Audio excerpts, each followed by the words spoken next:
Fadly Faisal ikut menemani Rebecca Klopper yang perdana muncul ke hadapan publik terkait video syur. Rebecca pun muncul dengan tujuan untuk memberikan klarifikasi terkait video syur 47 detik seorang wanita yang diduga dirinya. Wanita kelahiran Malang ini terlihat tertunduk lesu saat berhadapan dengan awak media. Tak berlama-lama, Rebecca Klopper langsung menyampaikan permohonan maaf terkait video syur yang menyeret namanya tersebut. Aktris Indonesia keturunan Australia ini menyampaikan permohonan maaf terutama untuk pihak keluarga.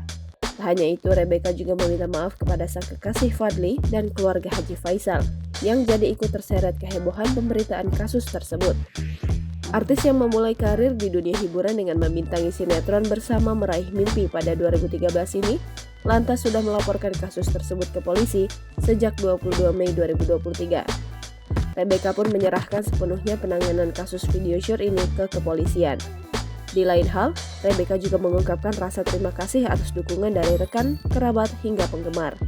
Rebecca berharap dirinya bisa mendapatkan kekuatan untuk menghadapi masalah tersebut.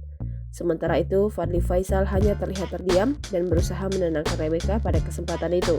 Tak banyak bicara, Fadly enggan memberikan tanggapan mengenai kasus video syur yang menyeret nama sang kekasih. Jangan lupa subscribe, share, komen, dan like ya!